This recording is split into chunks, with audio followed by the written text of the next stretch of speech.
नमस्कार दोस्तों, मैं भाविनी मिश्रा अपने चैनल में आप सभी का एक बार फिर से स्वागत करती हूँ। कैसे हैं आप लोग? आशा करती हूँ आप सब स्वस्थ और सुरक्षित होंगे। इस वीडियो में मैं आपसे शेयर करने जा रही हूँ सफला एकादशी कब है 2021 में, इसका महत्व, पूजा का शुभ मुहूर्त, पारण का मुहूर्त और साथ में मैं व्रत कथा शेयर करूँगी। तो चलिए वीडियो शुरू करते हैं। नए साल का आरंभ हो चुका है और इस साल के व्रत त्योहार का सिलसिला भी शुरू हो चुका है। साल की शुरुआत इस बार भगवान विष्णु के भक्त के साथ हो रही है। साल की पहली एकादशी 9 जनवरी के दिन शनिवार को पड़ रही है। पौष मास के कृष्ण पक्ष की एकादशी को सफला एकादशी कहते हैं। मान्यता है कि इस दिन विधि विधान के साथ भगवान विष्णु की पूजा करने से मनुष्य अपने हर कार्य में सफल होता है और आपके सभी कार्य निर्विघ्न पूर्ण हो जाते हैं। तो चलिए आपको बताते हैं कि एकादशी के इस व्रत करने की विधि, व्रत कथा क्या है। तो सबसे पहले मैं बात करूंगी कि सफला एकादशी व्रत रहने का महत्व क्या है। हिंदी पंचांग में बताया गया है कि पौष मास की कृष्ण पक्ष की एकादशी सफला एकादशी कहते हैं। इसे पौष एकादशी भी कहा जाता है। मान्यता है कि इस दिन भगवान विष्णु और उनके सभी अवतारों की पूजा करने से विशेष फल प्राप्त होता है। एकादशी के सभी व्रतों में सफला एकादशी के व्रत को श्रेष्ठ माना जाता है। इस व्रत को सच्ची निष्ठा और आस्था के साथ करने से आपको सौभाग्य और सफलता की प्राप्ति होती है। अब मैं आपको बताने जा रही हूँ कि पूजा का शुभ मुहूर्त क्या है, एकादशी तिथि कब प्रारंभ होगी। एकादशी तिथि प्रारंभ हो रही है 8 जनवरी 2021 को रात्रि के 9:40 से शुक्रवार को प्रारंभ हो जाएगी और एकादशी तिथि समाप्त होगी 9 जनवरी 2021 को रात्रि के 7:15 पर शनिवार को। मतलब शनिवार को 9 जनवरी को पूरे दिन एकादशी रहने वाली है और उदया तिथि के इस हिसाब से भी हम एकादशी का व्रत 9 जनवरी को रखेंगे।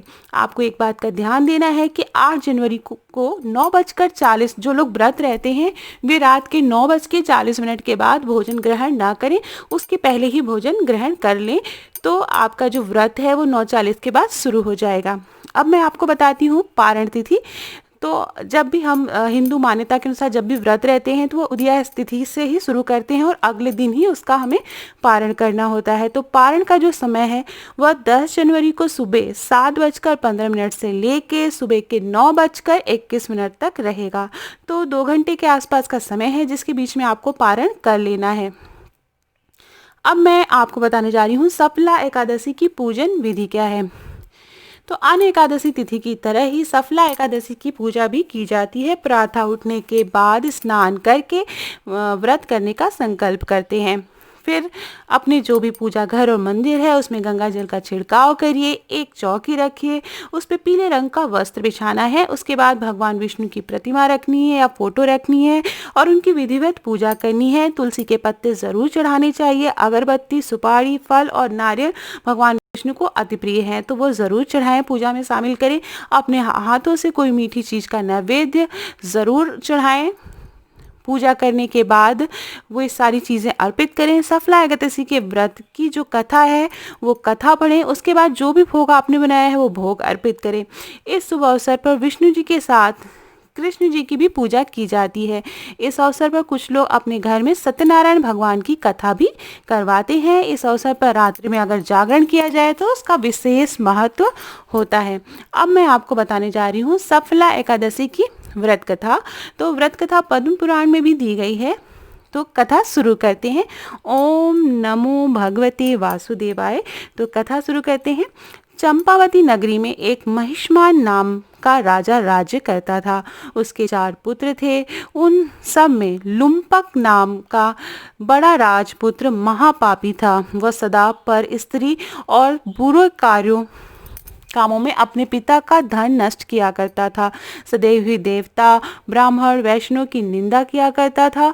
जब राजा को अपने बड़े पुत्र के ऐसे कुकर्मों का पता चला तो उन्होंने उसे अपने राज्य से निकाल दिया। तब वह विचारने लगा कि कहाँ जाऊं, क्या करूं।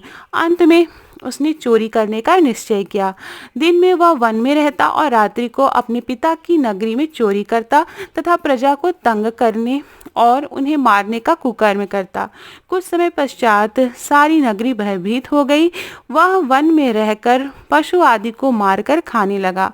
नागरिक और राज्य के कर्मचारी उसे पकड़ लेते, किंतु राजा के भय से उसे छोड़ दिया करते थे। वन में एक अति प्राचीन विशाल पीपल का वृक्ष था। लोग उसकी भगवान के समान पूजा करते थे। उसी वृक्ष के नीचे वह महापापी लुम्पक रहा करता था। इस वन को लोग देवताओं की क्रीड़ा स्थली भी मानते थे। कुछ समय पश्चात पौष कृष्ण पक्ष की 10वीं के दिन वह वस्त्रहीन होने के कारण शीत के चलते सारी रात सो नहीं सका। उसके हाथ पैर अकड़ गए। सूर्योदय होते होते वह मूर्छित हो गया।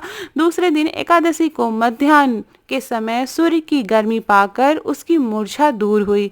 गिरता पड़ता हुआ भोजन की तलाश में निकला। पशुओं को मारने में वह समर्थ नहीं था, अतः पेड़ के नीचे गिरे हुए फल उठाकर वापस उसी पीपल वृक्ष के नीचे आ गया। उस समय तक भगवान सूर्य अस्त हो चुके थे। वृक्ष के नीचे फल रख कर कहने लगा, हे भगवान, अब आपके ही अर्पण है, ये फल आपको ही अर्पण है, आप ही तृप्त हो जाइए। उस रात्रि को दुख के कारण रात्रि को भी उससे नींद नहीं आई।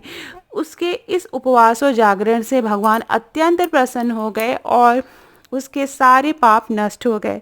दूसरे दिन प्रातः एक अति सुंदर घोड़ा अनेक सुंदर वस्तुओं से सजा हुआ उसके सामने आकर खड़ा हो गया। उसी समय आकाशवाणी हुई कि हे राजपुत्र, श्री नारायण की कृपा से तेरे सारे पाप नष्ट हो गए हैं।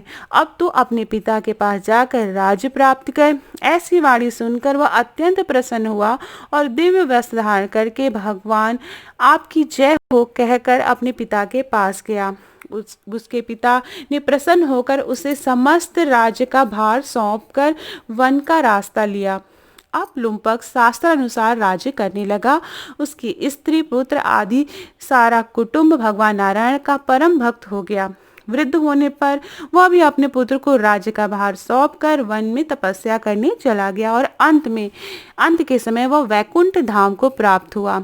अतः जो मनुष्य इस परम पवित्र सफला एकादशी का व्रत करता है उसे अंत में मुक्ति मिलती है। जो नहीं करते वे पूंछ और सींगों से रहित पशुओं के समान है। इस सफला एकादशी के महात्म्य को पढ़ने से अथवा श्रवण करने से मनुष्य को अश्वमेध यज्ञ के बराबर फल की प्राप्ति होती है। तो ये थी सफला एकादशी की व्रत कथा। सफला एकादशी के दिन कुछ बातों का आपको ध्यान जरूर रखना चाहिए, जैसे कि एकादशी का आप कोई भी व्रत कर रहे हैं तो उस दिन चावल नहीं खाना चाहिए। आप तो व्रत रहते हैं, लेकिन कोशिश करें कि घर में चावल ना बने। बाकी लोग जो व्रत नहीं रह रहे हैं वो भी चावल ना खाएं, चावल खाना अवॉइड करें। दूसरा, जो भी व्रत रह रहा है वो किसी की निंदा, अपमान, चुगली ना करे। सच्चे मन से भगवान विष्णु को याद करके पूजा करता रहे। तो ये सब छोटी छोटी बातों का एकादशी के व्रत के दिन ज़रूर ध्यान देना चाहिए। पूजा में तुलसी को ज़रूर शामिल करना चाहिए। तो ये था सफला एकादशी पे वीडियो। आशा करती हूँ आपको मेरा वीडियो पसंद आया होगा। पसंद आया हो तो मेरे चैनल को प्लीज़ सब्सक्राइब कर लीजिए और ज़्यादा पसंद आया तो लाइक और कमेंट ज़रूर करिएगा। दोस्तों के बीच में शेयर करिएगा। बहुत बहुत धन्यवाद ये वीडियो